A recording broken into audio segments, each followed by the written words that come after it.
Hello and welcome to episode 2 of the Quantum Magic Podcast. 3 weeks removed. That's rough. I'm your co-host, Ryan Grebe, and I'm joined by my co-host, Matt Mansoor. How you doing, Matt? Good. How are you? Doing good. So today we're going to be talking about OP, Magic OP, Organized Play. We're going to be talking about the Pro Player Circuit, Pro Tour, Players Tour, all of the above. We're going to be talking about the health of Magic and a lot of that intertwined. But first, we do have a message from our sponsor, CardMonsterGames. Matt, if you want to lead us into some upcoming events. Yeah, absolutely. So, CardMonsterGames has a bunch of really awesome events coming up. Basically, we have this first one that's getting people ready for the rest of these events happening in the next couple of months, which is a team event. It's Standard, Modern, and Pioneer, which luckily enough, we have 3 of those 5Ks coming up. That team event is February 22nd, so we're looking about a month away, but there's only 6 team slots left. We got a lot of people that have already snapped up their spots. So if you're interested in that, you'll need to hit up the Facebook page to grab your spot with your 2 teammates. But that event leads us into the March 7th Modern Regionals, which is a $5,000 event. Um, Another awesome thing about all 3 of these tournaments coming up is that they are going to be all held at the Knoxville Convention Center. So once you've been to one, you'll know where you're supposed to go. And we did talk about a lot of things like parking and eating and all the things that you can do downtown while you're at these tournaments during the last podcast. So if you'd like to give that a listen, we'll give you a little bit of a heads up. So we have that Modern Regionals on March 7th. March 21st, we have a $5,000 Pioneer Players Tour qualifier, which we'll get into that here in a minute, what that actually means. And then May 16th, we have a Standard Players Tour qualifier, which is also a $5,000 event. All these events are currently available on Eventbrite. You can also find them on Facebook, and you can pre-register now if you'd like to. They are all capped at 240 players. We have capped these events before. We do have a bit of time between now and when those events generally do fill up, usually about 2 weeks out before the event starts. But as Grebe can tell you, it does get dicey there towards the end, and we have had to turn some people away at the door. Yeah. Also, all of that, we will have links in the description of this video. We're still working out on formats for this podcast. I think the first episode was pretty well received, and we appreciate all of the support and the feedback that we did get from that episode. And we did have a little bit of a hiatus there, 3 weeks removed. We're gonna work on that. We're gonna work on being a little bit more consistent. We have a lot of ideas upcoming and a lot of things to talk about. But we do Yeah, apologize but we for that delay. yeah, for sure. But there was like a lot of stuff going on. To be fair, we had the Magic pre-releases and Magic releases, and it's just been a busy time of year. I And think now and that SCG Knoxville, which we kind yes, of we exactly. both So it attended. was a very, very busy time for us. Um, but I think it's a good thing. I think now that all that's happened, there's plenty to talk about, lots for us to kind of discuss. And we have already kind of seen the direction of Magic for this year. We're already almost through the first month of 2020. It's January 26th. So, and we kind of have a pretty good idea, and we've gotten some good insight, and some scary things have also shaken out. But that gives us something to talk about at least. Yeah. Did you have a card that you were thinking about with Theros coming out that might be a good spec buy, perhaps? Yeah. So we're gonna be every week. I'm gonna do my spec of the week, and I'm gonna let you guys in on what I feel like is either a good buy or a good hold. And especially with these standard events coming up, and we're gonna be pushing standard, and we'll talk about attendance for standard events as of late here in a minute. But standard is gonna make a resurgence, guys. I'm sure of it. This format is looking sweet. I'm having a ton of fun of it, and I think that there are some good buys in Theros Beyond Death. Which, by the way, this set was so well received. Yeah, Like, actually. I, Yeah. I think the best sales on pre-sale for a set that we've ever had since the days of like Return to Ravnica. Like, literally, it's been that long since we've sold out every single box at every single store, sold every single pre-release kit, and had people, at the door waiting to buy on Friday morning to get their buy a box promo and get their boxes. But the cool thing is that there are some cards that, even though a bunch of the product is getting opened, there are some great opportunities. And this week, I think that is all of the Theros Beyond Death temples. They are all crazy, crazy cheap. And just to put it in perspective, I just bought a playset of all the temples in foil for, on average, $2 each. One of each temple at $2 a piece, which is like crazy cheap, because Temple of Enlightenment prior to this printing was $8+ for non-foil copies. So, and the art is super sweet in this set. I think it's going to be, this is like a no-brainer. If you're going to play any standard, if you're going to play any format where you might play some temples, which they do see play in modern right now in the ad nauseum decks, and could very easily find their way into some pioneer decks, I would definitely suggest picking up your sets of temples now.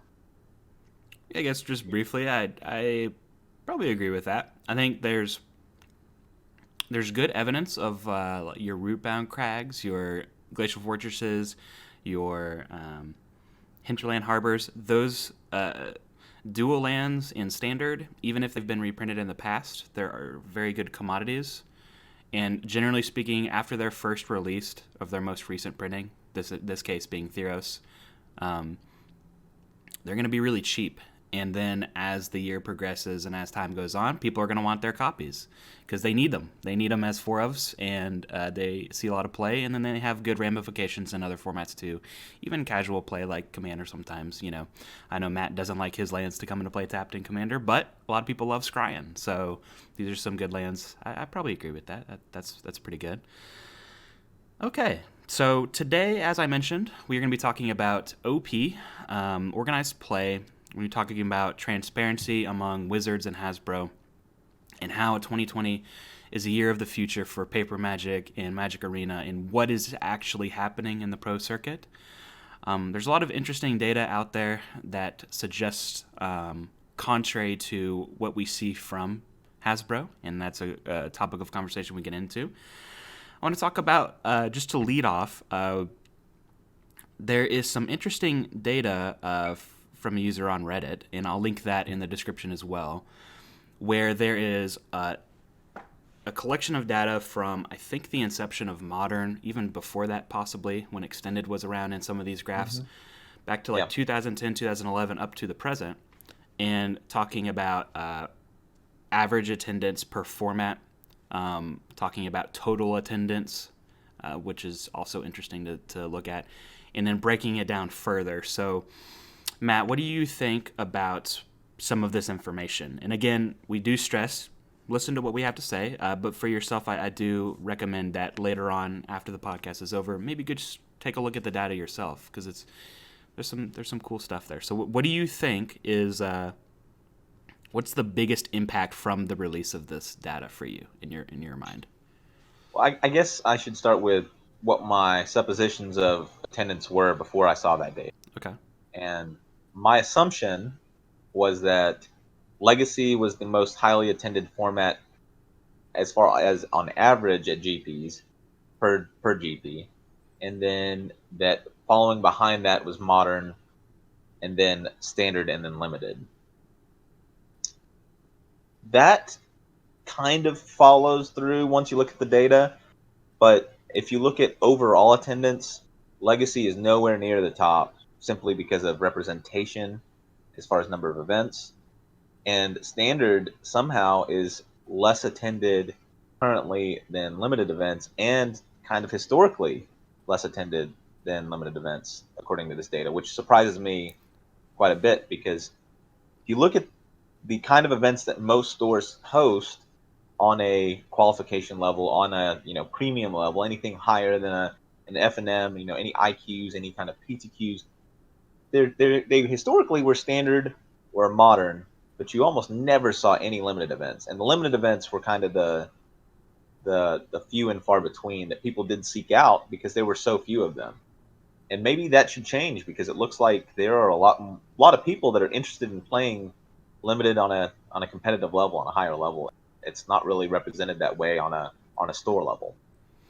Sure. I want to be careful, because some of this data as well is arguably skewed to some extent. the information is accurate, but what you can take away from that information, I think you have to be careful about because, for instance, when you mentioned total attendance, you did mention legacy as being underrepresented, but the idea of total attendance over a about a decade of information of GPs, that is not really telling necessarily of what trends are. It's good information to have, but if you were to make judgments based on that, I think you have to be careful. For instance, saying that legacy is least attended among that time span is a tough to sell for me because what concerns us more is average attendance. For instance, there's reason to believe that legacy on average is up there with modern for most of this timeline. To say that per event, legacy and modern are the top dogs in terms of average attendance, right? And so then when you then skew that a little bit and look at total attendance, it's easy to say, well, legacy is underperforming based comparative to these other formats, but average, it's actually doing very well. And we see average consistently across that time, which is what I mostly concern myself with.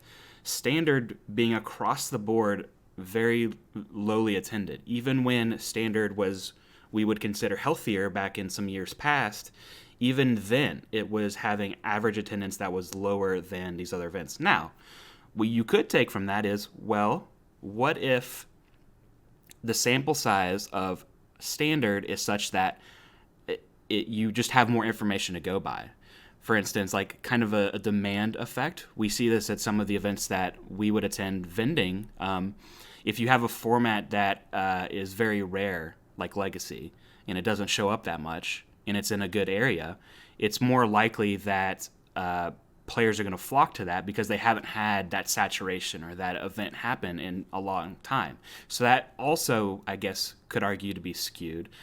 So there's Yeah, there's you do bring up a good point there, and I think that that is worth mentioning that although legacy attendance on average is quite high, the overall attendance once you add everything up, it's not that large, and that's based on the fact that there are not that many legacy events for people to actually go to. But if we were to look at the number of unique players at these events, I would venture to say that the number of uniques that play in modern far outstrips the number of uniques that show up at these legacy events. It's going as far as to say that a lot of legacy players will fly across the country to play in these events because they are so few and far between. Whereas with these modern events, I think you can find a GP's worth of players in the region that event's being held in. Um, sure. Do so, you so I think that does bear saying. do you think back to your original point about limited, about that being somewhat surprising? When we see stores, traditionally local events, not supporting limited as much. I know there are areas in the country where limited is a lot more popular on a regular basis than necessarily here in East Tennessee.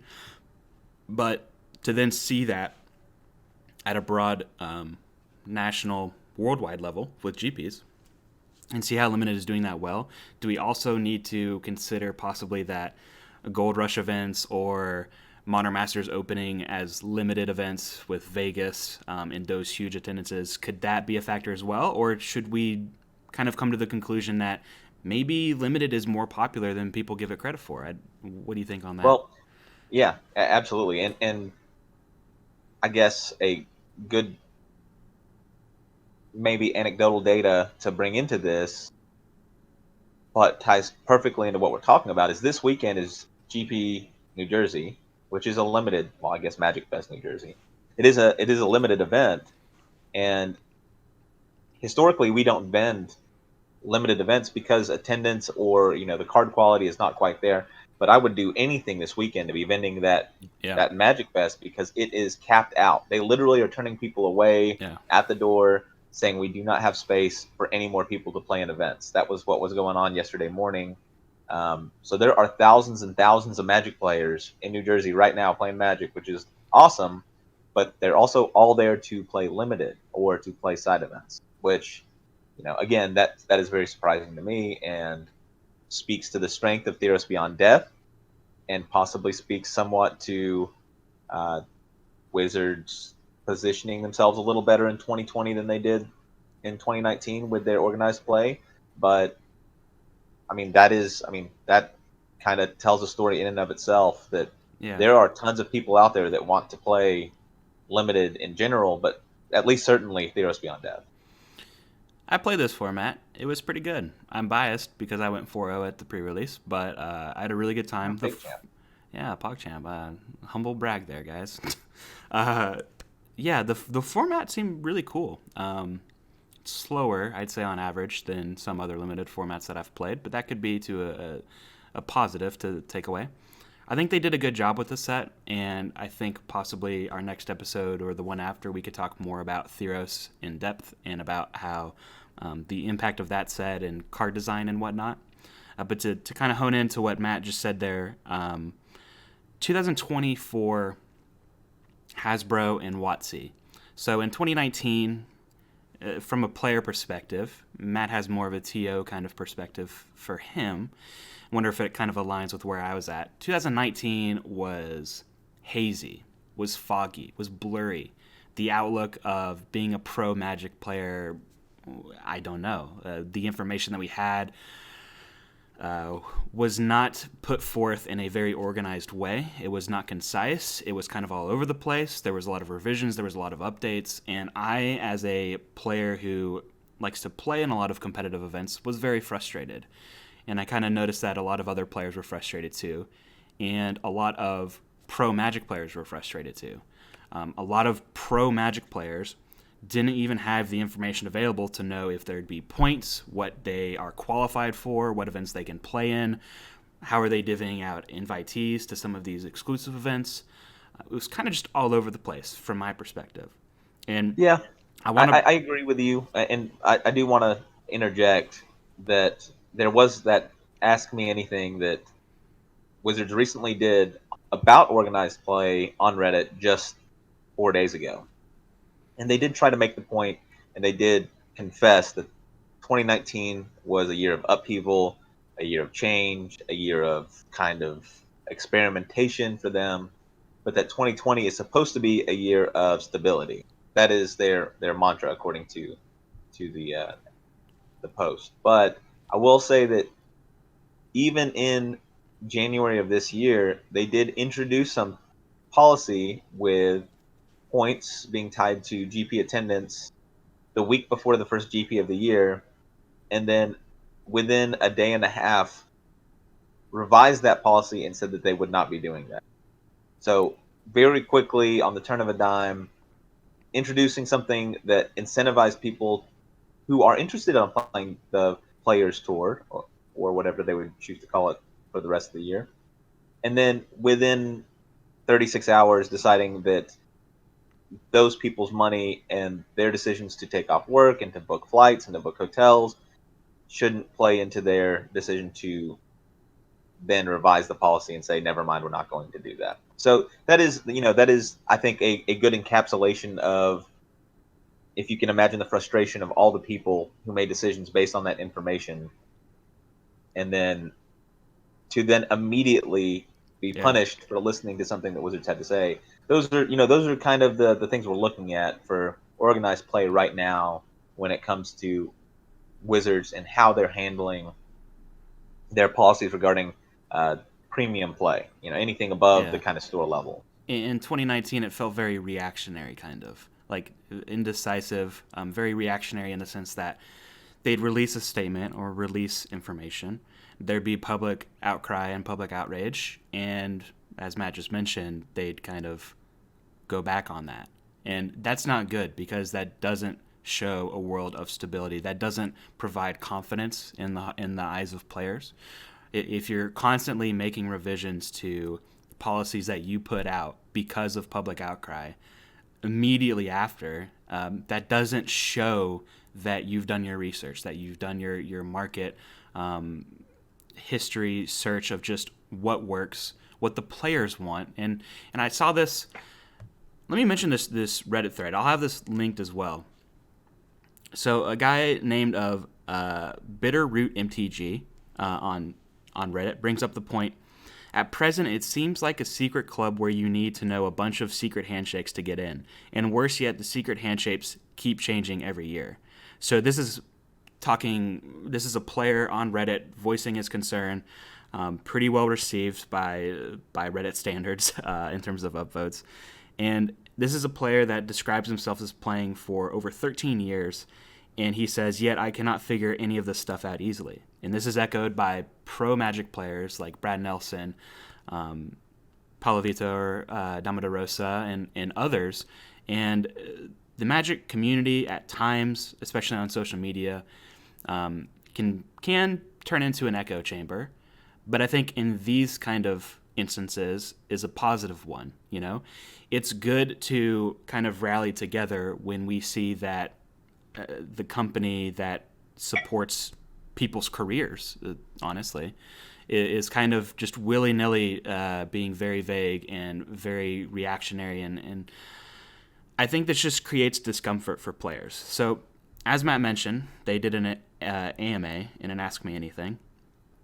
And Ben from Magic Esports said, "That said, we do appreciate stability. Our mantra in 2020 is to aim for stabilizing our changes so people can get used to the new system. We had to make big changes, which led to big swings and, as you state, feelings of instability.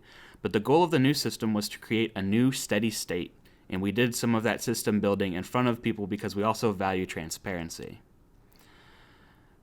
That part, I don't know if I agree with. Yeah, that's a big yikes. That's a big That's what yes. that is.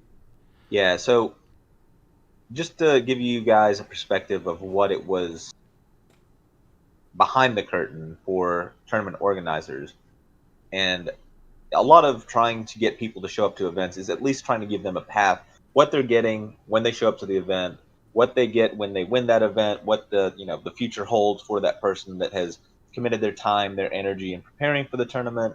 And if you can't give somebody a clear vision of what they're actually playing for, well, it's very difficult to incentivize somebody to come and play for something that they don't know ultimately what the prize is. And for years, one of the great things about Magic and why PTQs were so well attended is because you knew that when you won the PTQ, the original Pro Tour qualifier, that you got a flight to wherever the Pro Tour was, and you were qualified for that Pro Tour. It was very simple, very clear cut. You were going to be a professional Magic player for at least a weekend. That was the main thing. And people would show up in droves. I mean, we're talking about 300 plus person Pro Tour qualifiers that I remember playing in, that were not just in New York or California, but were literally held all over the country consistently. And the strength of that system was that it was very consistent. It was the same event everywhere it was held. The actual physical prize support, whether that be cash or booster boxes or whatever, varied by venue, but the prize that Wizards was providing, the main thing, that qualification plus flight, was very consistent across all of them. And it was very consistent for a number of years. And They apparently introduced, appealing because of the attendance, right? right, exactly, very appealing. And Yeah. again, it's all about that golden ticket. To win a 300 person tournament, you also not only have to be very skilled, have the right deck choice, and then also be lucky on the day. But, again, it was worth going to those events, even with those slim shots, when you knew that the thing you were playing for was coveted. It was the thing that you wanted, and it was there. Well, they introduced PPTQs, which is called a preliminary Pro Tour qualifier. This is 2 years ago, and you had to then win one of those to qualify for a regional Pro Tour qualifier, and then you had to win one of those. So they turned a system that was pretty low investment as far as the amount of time. You had to go and play one tournament to qualify. You now had to go and win two tournaments to qualify. But not only did you have to win two tournaments, you had to get those 2 weekends off. You had to figure out where that PPTQ was, and then once you won one, figure out where the RPTQ was that you wanted to play in. That added a very large layer of difficulty to the qualification system. And Grebe, you can go ahead and elucidate our journey Yeah, trying to do we that. have personal experience on this. So, as we've mentioned last episode, in this episode, we would vend events. We would be the booth, CardMonsterGames. We would travel to events, and it just so happened that SCGCon happened to be scheduled, not to the fault of SCG, the same week of a regional Pro Tour qualifier that happened to be, I believe, in Nashville, right? So a couple hours away. Well, yeah, just to break that down a little bit, the system still was very broken, even Yes. under the PPTQ and RPTQ system, because for some reason, Wizards had allowed all of the RPTQs were broken up into 2 weeks. So if you Yes. could not make it one weekend, you could then go and play in a qualifier the following weekend. But for some reason, they put all of the RPTQs for that season on the East Coast the first weekend, and then the West Coast the second weekend. Yes. So if you missed the first weekend on the East Coast, you would be forced to fly across the country to play in that second RPTQ, and vice versa. If you could not make your West Coast, you would have to be flying across the country to play in the East Coast RPTQ. So we were busy that week, and we had an event, an RPTQ, that we could have attended. So to kind of fast tracking, I won a PPTQ, and that qualified us. And I say us because this was for Pro Tour 25. This was the first team event in Pro Tour history in a while. And it was kind of a culmination, and they were doing a format similar to what SCG does for team events, where we had Legacy, we had Modern, and we had Standard, 3 different players. A pretty widespread event in terms of popularity. A lot of people tune in to kind of see that, and that was a big marquee event, right? Well, what Matt is discussing, we were at SCGCon, we were busy, we could not attend that Nashville event on the East Coast that would normally be within just a couple hours drive for us, super local and convenient. Instead, we had to follow up on the next week and get flights to meet in Minneapolis, right? Yes. Which actually was where that Pro Tour was going to be, funnily enough. So we had to fly out to Minneapolis, meet our other teammate, Ryan Rowland, and he also had to drive several hours to get there because that was the closest in proximity. And we did it. We top 4 that event. One of the coolest moments in my history. And I was very proud, very thankful, very humbled in that moment because I was playing alongside Matt and Ryan, 2 of my best friends. So you take one of these really cool moments like that I'll never forget, and you kind of rough that up a little bit by the fact that we had to pay several $100s to fly out and spend a weekend of our time and then do it back again with the Pro Tour that we I don't even remember if we got, I believe we got an invite for in terms of paying for the flight, but I actually don't know. There was a lot of cost associated with that in the other Pro Tour that I attended in Ireland, that was fully paid for flight.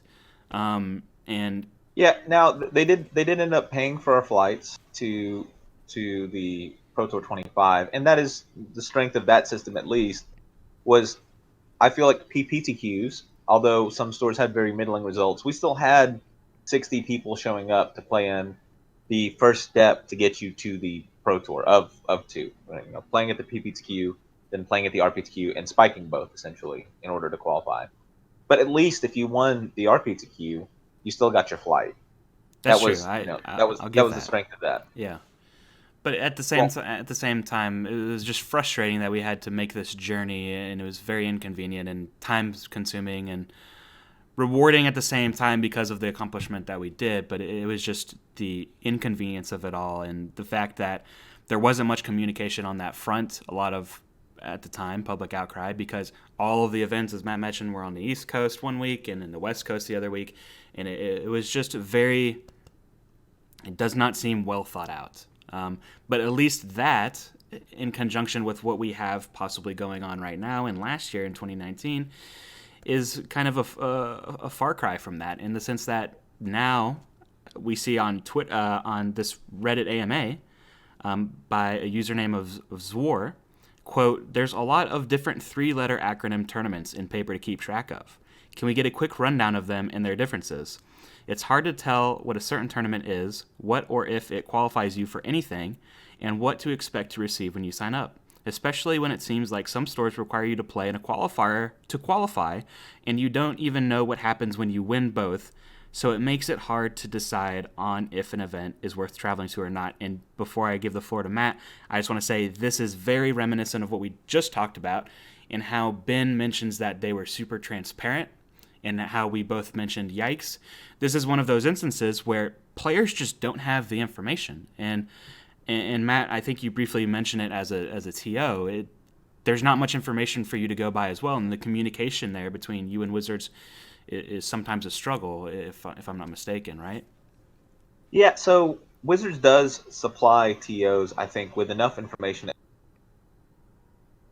what format the event they're going to be hosting is, and what that event allows players to then go qualify for, or what the next step for them is. But the big problem is that when you're doing something like hosting an event, you cannot put in the title of the event the pre-qualifier for the closed qualifier for your chance to qualify for the Players Tour, which you don't get a flight for anymore, right? So there's a lot of things kind of packed into a three-letter acronym that they are hoping tells a story of what that event's supposed to be. And I think if they want to get back to the root of everything, every single Magic player that has played Magic in the last 20 years knows what a PTQ is, Pro Tour Qualifier.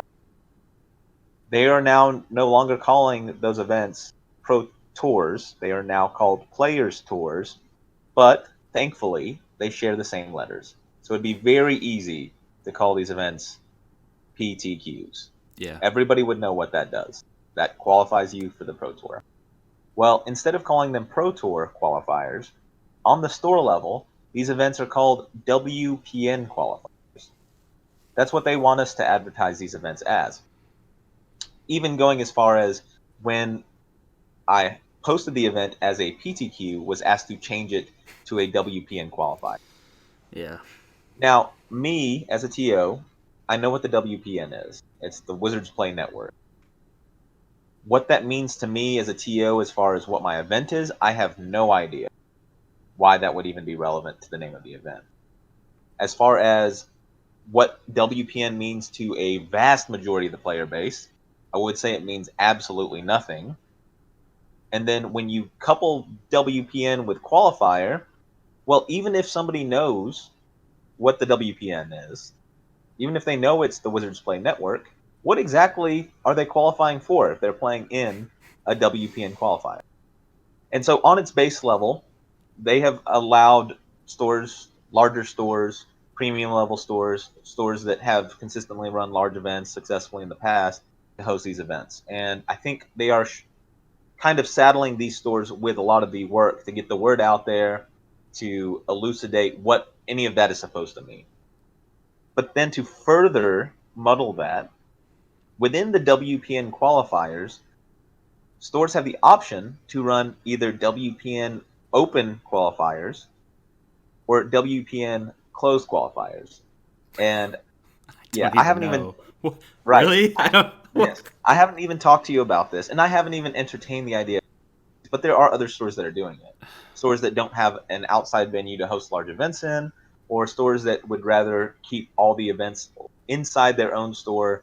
And what Wizards has allowed is if you would like to run your WPN qualifier closed events leading up to a essentially an RPTQ for your own store, right? Which they want to be a 32 player event, you have to host miniature qualifiers for your own store's PTQ. Which trying to explain that at all in any I don't meaningful, understand it. yeah, exactly. And I'm telling you exactly in the way that they explain it in the letter to us about how we can host these events. So if you can imagine, you go and play in a store WPN qualifier closed event. What that means is you have to play that event. You have to qualify for the actual Players Tour qualifier for that store by playing in some of that store's qualifiers.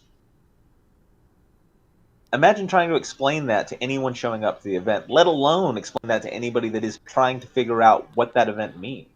why would you want to? Yeah, why would you want to show up? You don't even know what you're doing at the event, and Right. So, yeah, even within just that small microcosm of organized play, somehow they have managed to muddle that so much and not just boil it down to what people want, which is just an easy system to qualify yeah, for this game that we all love. We all want to compete on the highest level. At least a lot of us want to compete on a higher level if possible. But they've made it so that there's not even a good way to explain it, let alone understand.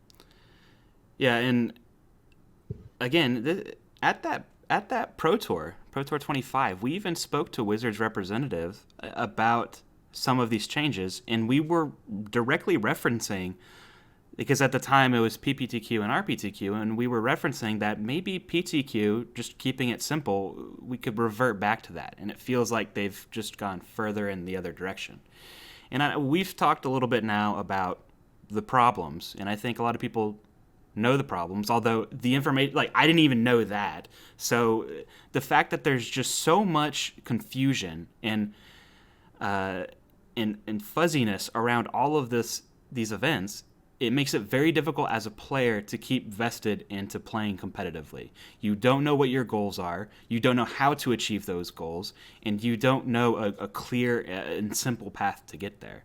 And Yeah, so, and this isn't just tied to paper magic. This no. this It, this lack of clarity, or this lack of direction for players, even people who are playing arena, which, as far as qualifying via arena, I think that's super awesome. That is, just the coolest thing that they could be doing.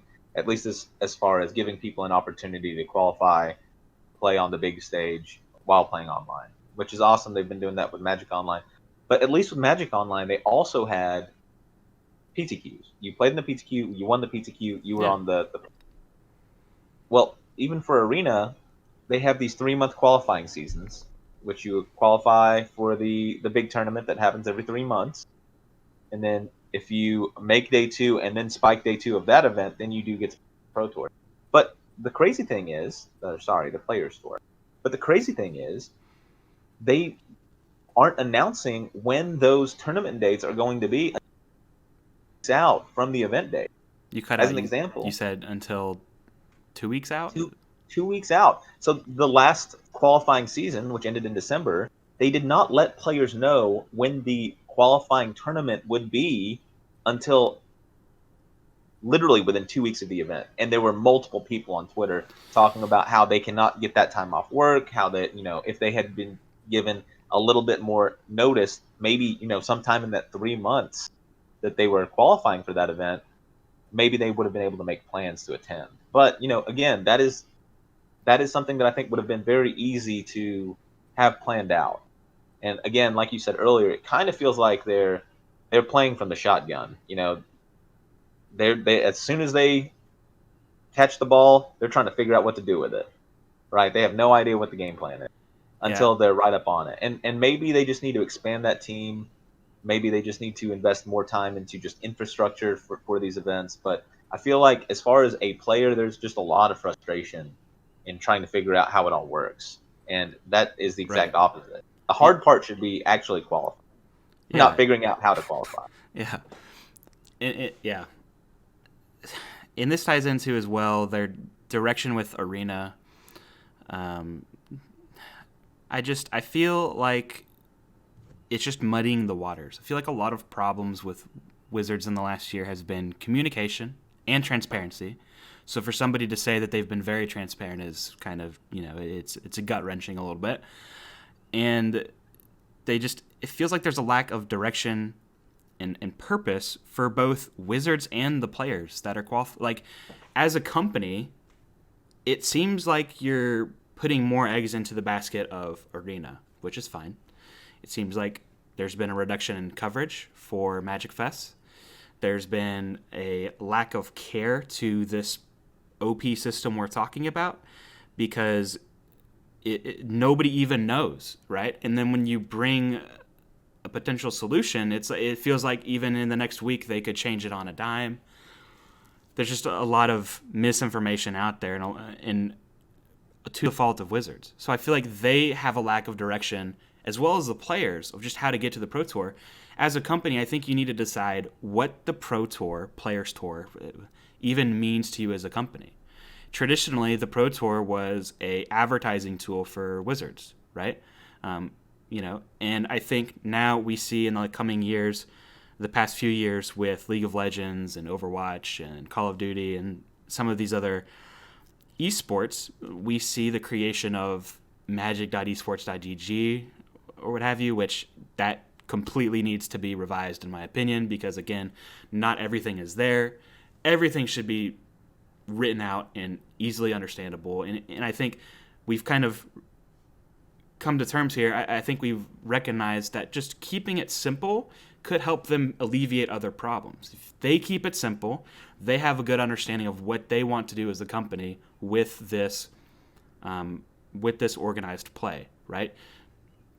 It feels like they've been peeling back their impact of the Pro Tour, Players Tour, right? They've been putting less resources into that while also at the same time increasing the prize support, but doing so in a way that players have issue with as well. So they're devoting more monetary resources to this while also taking back away from player choice and player clarity in terms of how to get to these events and how to even make plans, and then they change that on a dime, on a whim. And it seems as though if they can figure out for themselves what they want that to accomplish, do they want it to be an advertising tool for Magic in general? Or do they want it to be an esport? Or the extent to it, they need to figure that out. And I think if you figure that out, you can think of simple ways to adequately get to those goals for players. And if players then can have those tools as transparent as possible, that can create a better communication and dialogue between the two, and there's less reaction and there's less frustration and there's a lot more clarity on the whole. So we talked a lot about problems, and I want to stress I like to find solutions. And I think that a lot of times with the Magic community on social media, the solution is not at the forefront, right? It's very easy to point out the problems. It's very easy to talk at length about problems, but trying to find ways where they can improve upon those things, you sometimes see some good suggestions. Somebody mentioned on Twitter how a former pro player or a pro player that would be hired by Wizards to work directly with that organized play team to help make decisions better for the player's interest, if that's what Wizards wants to worry about and focus on, which it seems where there's a lot of frustration. They can fix that up by maybe having more voices from former players themselves. We see this on the play design team, how they've tried to incorporate more former players to get a better perspective of the competitive scene. Why not do that for OP as well, where maybe, and there's issues with that, sure, but it's a step in the direction of trying to make things in a better area for moving forward with Pro Magic. Yeah, I agree with that. I think if we were just to boil it all down, I think that is literally the solution, is just to simplify everything to the point that when somebody says PTQ, everybody knows what that means. Yes, you're qualified for the Pro Tour, Players Tour, whatever you want to call it. Just make sure it's consistent and that everyone's calling it that. And then, no, you don't get an airfare stipend like you used to. You don't get your paid flight to Ireland or to Hawaii or to Japan, but you are guaranteed prize money for that event once you do get there. And I don't think that's elucidated in any kind of advertising or any kind of event structure or anything like that either, which also I think detracts from the desire of people wanting to play in these events. And just to, again, I think to riff off of you saying that there is a disconnect between the people in organized play that are currently making these decisions and the actual player base. A very good example of that is that they, for some reason, decided that in these upcoming players tours, that the third and fourth place prize is going to be different. Third place will receive more money than fourth place. Sixth place will receive more money than seventh place. That is and that makes absolutely no sense whatsoever. Literally awarding more points to the player that got third place, players tour points, than the player that gets fourth, and they literally have the same result at the end of the day, outside of however they made their top eight run. And on a from a player's perspective, after having played this game for at this point 16, 17 years, that has always been the same. Everyone that gets third and fourth gets the same prize support. Everyone that makes fifth or eighth always gets the same prize support, and it's because at the end of the day, you lost in the quarters or you lost in the semis. You Yeah. both had the same end result. Um, I mean, there's just clearly a disconnect there from whoever's making the top down decisions. They're not actually talking to somebody who plays the game, or they're not, you know, entrenched enough to see why that shouldn't be the case.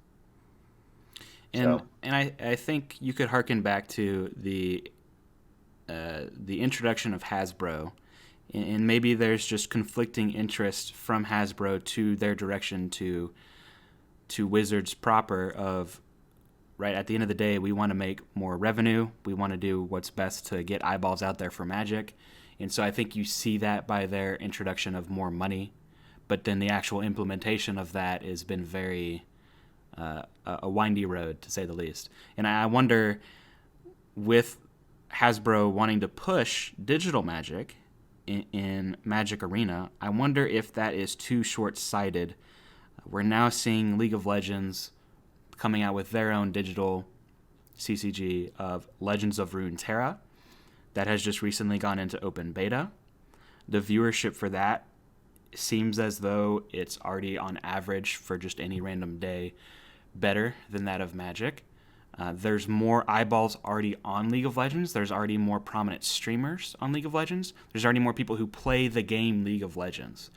And you see Magic pros, in part because of this frustration with Magic organized play, reaching out to social media to express that they're going to give this a fair shot.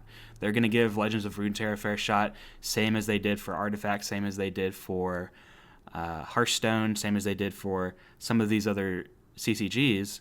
And one of these is going to hit, where now there is very direct competition with Magic, such that a lot of the pro players maybe flock to other games. And if that happens, that means that even though it doesn't affect your everyday Magic player, your everyday casual Magic player, if the eyeballs aren't there and your biggest voices in the community are leaving, and now you suddenly have less articles, you have less content, you have less discussion of the formats of Magic, you have less coverage of these events, right? That's, it seems, going against their goal of more eyeballs on Magic from a Hasbro perspective. And if that happens, I think you see slowly, gradually over time, a waning of interest of people. Now it's like, oh, I see that so-and-so is playing Legends of Runeterra. They're having a good time. Their stream is doing well. I'm going to go check that out. And it's a slow but sure kind of steadily transition away. I'm not saying this will happen. I'm saying that they have to be careful about focusing too much on one aspect of Magic Arena when that is already looking to have competition and issues and problems there we haven't even discussed today. And all the while being less focused on paper Magic. These things kind of conflicting with each other and causing player distrust and frustration, moving on to other games. That's less money for Hasbro at the end of the day. So I think they have to be careful about how they approach the next year. And it does frustrate me, again, kind of just the idea that they have been transparent in 2019. I think it's good. I think it's good that they're looking for more stability in 2020. But I'm worried that their communication and their direction is still muddied itself, that they can't deliver that. But yeah, so I'm not particularly worried about any other game overtaking Magic. Magic, I know I've had a lot of negative things to say about some aspect, whether it be organized play or transparency or structure, but Magic the Gathering is the greatest game ever made, and it's going to be around forever. I mean, it is, and I might be a little bit biased. I might be particularly entrenched, and maybe my job revolves around it, and maybe it's all I've done for the last almost 20 years now. But I will say that it would take something crazy on behalf of Wizards to screw this up. That's not to say that they can't slowly but surely push people away from the game, but I think overall the player base has grown to a point where it is larger now than it has ever been, and I think that is going to continue to happen. It's going to continue to grow, regardless of their issues on the top down aspect of higher level organized play.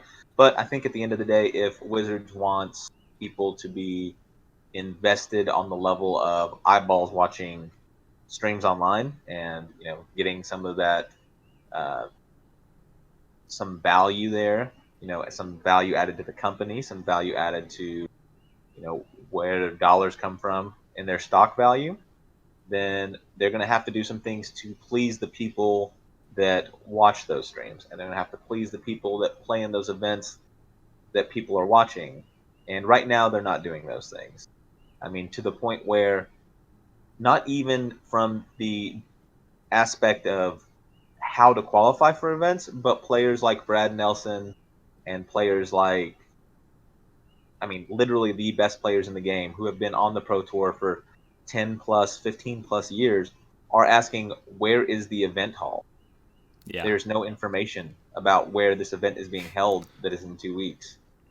And those are the kind of things that when you frustrate people to that point, those people are going to be very loud voices. And people are going to see that and are likely to be more outraged than the person that was wronged in the first place because they're huge fans of the game and they are incredibly entrenched and they just love every aspect of it. But at the same time, people are much more quick to be upset about something than they are to sing the praises of all the amazing things that Magic the Gathering has done and no doubt will do, and the fact that it will continue to grow. So I don't want to say that something like Legends of Runeterra, I mean, for all we know, it could be an artifact and it could be gone literally within a month's time. It could be the next Hearthstone and could be a huge hit, but I don't think there's anything that is going to displace Magic the Gathering as a game anytime in the near future. It's going to take, like I said, some huge missteps on But Wizards' part for that to be the case. I see your perspective because I also really like Magic as a game. Best game ever. Debatable. But leading into a possible episode upcoming, Theros might be changing things, but we also have issues with card design and with bannings. And so, little teaser for the coming episode or two of what we might be discussing. I think this was a great episode where we talked about frustrations and problems, but also gave some potential solutions and maybe clearer communication and paths for players moving forward with the game. I really enjoyed this episode. I hope you guys did too. We're still working out on how we want to deliver this to you guys, but just know that we very much appreciate you all for listening. But I want to leave you with something. As Matt kind of began the episode with a weekly spec with his Theros lands, the Scry lands, I want to leave you with a segment that I'm going to call, because I like cringe, we're going to call it Grebe's Quantum Quote. Okay? we're gonna leave this episode off with something of critical thought. I want to leave you with something that may or may not relate to Magic every episode, that may do with other topics. And as part of what I see trends in the Magic community, I alluded to it a little bit earlier in the episode, of where it seems like the Magic community is very quick to come to conclusions, myself included at some times. We're all at fault of that. It's very easy to see something and immediately get upset by it, especially if it goes against your interests. A lot of times, a lot of people don't spend their own time critiquing their own interests or wondering how they came to believe the thoughts that they have. And this segment is going to be very tame today, but in the future I might have more controversial tweets. These will all be tweets. I am not going to give the source where it came from. It's just food for thought. And what I want to leave the episode on is something where you are both thinking about what we discussed in the episode, and then also give this just pause. If you listen to what I'm about to say and you get upset, give it a second and maybe consider the contrary. Consider the devil's advocate of, well, maybe there's some merit to this. Even if you end up still being outraged and upset or believing the same thing, try and figure out or come to terms with thinking of the other side. And yeah, so I'm going to be doing a segment called That Super Cringe. Grebe's Quantum quote: today we have the Venn diagram of people who want the Magic community to be more open and welcoming, and people who don't foster that environment themselves definitely has some overlap. You might disagree, you might agree. Give it some thought, think about it, ponder it, and yeah, that's all I got. Matt, you want to leave us off with episode 2, 3 weeks removed? I don't know if that's actually what we're going to call the episode, but you want to leave us off with a sending phrase? What you got for me? That's quantum magic.